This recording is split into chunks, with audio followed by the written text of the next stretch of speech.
बिहार के अंदर सिर्फ बालू को लेकर के लोग अलग अलग भ्रांतियां पालते थे। आज खनन नियमावली संशोधन में बालू राजस्व में बिहार अपने दुगना लक्ष्य की ओर कदम बढ़ा दिया। 80% से ज़्यादा हमने लक्ष्य प्राप्त कर लिया है और दुगना से ज़्यादा लक्ष्य की ओर हम कदम बढ़ाए हैं। ये एक सरकार की बड़ी उपलब्धि है, एनडीए सरकार की। इसके पहले जो अवैध खनन का एक बड़ा कारोबार माफियाओं के द्वारा होता था, उस पर अंकुश लगाने के लिए खनन नियमावली संशोधन पर कल माननीय मुख्यमंत्री नीतीश कुमार जी के नेतृत्व में मुहर लगी और कई नियमावली में संशोधन हुआ है। खनन पट्टे का सुसंगत संचालन संभव हो सके, पर्यावरण स्वीकृति में जो काफी विलंब होता था, 7-8 महीने तक लटका रहता था, अब पर्यावरण की स्वीकृति पहले ही हम देंगे, तब नीलामी करेंगे ताकि विलंब न हो सके। खनन योजना की भी स्वीकृति हम पहले ही देंगे। पर्यावरण से जुड़े हुए जो भी अनावश्यक विलंब का कारक फैक्टर है, उसका समाधान हम पहले करेंगे और अवैध खनन का परिवहन पर प्रभावी अंकुश हम लगाने के लिए कई कदम उठाए हैं। आपको जानकारी दे दें कि जो इंस्पेक्टर राज स्थापित करने का वातावरण था, उसको भी हम लोग खत्म करने का प्रयास किए हैं। अब अपने खेत से जो मिट्टी उठाएगा और अपने उपयोग के लिए करेगा, उसको कोई पकड़ धकड़ नहीं करेगा। पूरे बिहार के लिए फ्री कर दिया गया है। आम लोगों को बड़ी परेशानी इसकी शिकायत होती थी और उसी तरह से गाड़ी वाले को भी एक बड़ा राहत हमने दिया है। उनका मांग था कि परिवहन चालान में अंकित मात्रा से 5% तक अधिक परिवहन के लिए अब उसको कोई पकड़ धकड़ नहीं करेगा, ना फाइन करेगा। इसके नाम पर परिवहन का गाड़ी चलाने वाले को जिस तरह से परेशान दंडित किया जाता था, यही गाड़ी चालकों का मांग था। उसको भी 5% का हमने अनुमति दिया, स्वीकृति दिया है। ये बड़ी राहत है ताकि पुलिसिया या इंस्पेक्टर राज का शिकार हमारा ये उद्योग न हो सके।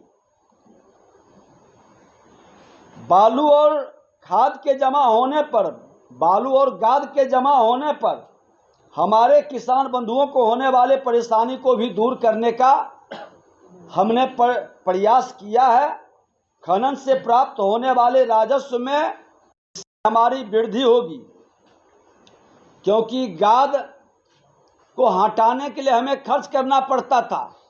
अब गाद हम उसका भी नीलामी करेंगे, उसका भी बंदोबस्ती कर करके गाद हटाएंगे तो हमको रॉयल्टी भी मिलेगा, राजस्व भी बढ़ेगा। ये एक बड़ा निर्णय है। हम लोग मुख्यतः 4 संशोधन इसमें किए हैं। पहले तो पर्यावरण से जुड़ा हुआ, उसके बाद जो वीडर है, सफल डाकधारी, उसको समय सीमा के अंदर खनन योजना उपलब्ध कराई जाएगी। खनन योजना समर्पित करने के लिए बंदोबस्तधारी पर समय सीमा की पाबंदी नहीं थी। अब एलओआई निर्गत होने के 15 दिन के अंदर खनन योजना देनी होगी। विलंब होने पर दंड के भी प्रावधान किए गए हैं।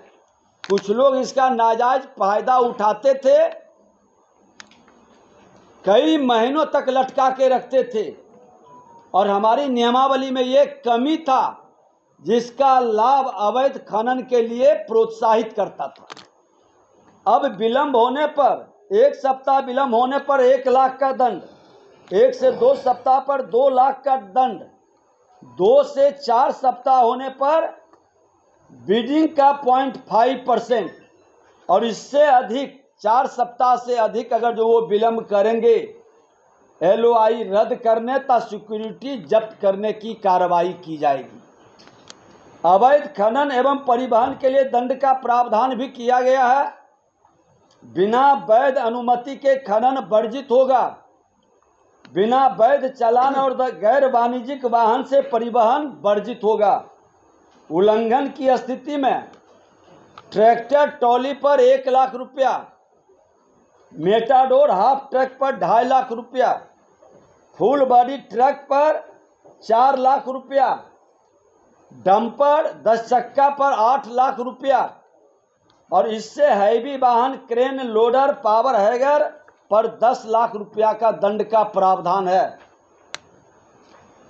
जो अवैध खनन में पकड़ाएंगे तो इतनी बड़ी दंड के बाद फिर वो गाड़ी चला नहीं पाएंगे। बंदोबस्तधारी द्वारा नियमों के उल्लंघन की स्थिति में जो दंड का प्रावधान हमने किया है, खनन पट्टा क्षेत्र में साइन बोर्ड नहीं लगाने, सीमांकन नहीं करने पर 50,000 रुपया का दंड। अभी लोग करते क्या है कि जो पट्टाधारी लिए हैं उसके अगल बगल भी थोड़ा खनन में भागीदारी कर लेते हैं। अब वो निश्चित तौर पर साइन बोर्ड लगाएंगे और उनका सीमांकन तय होगी। भारतीय जनता पार्टी का सदस्य बनने के लिए 8800002024 पर मिस्ड कॉल करें। निवेदक भारतीय जनता पार्टी बिहार। 26 वर्षों में 17,000 से अधिक डॉक्टर बना चुका बिहार एवं झारखंड के छात्रों के बीच विश्वसनीय संस्थान गोल।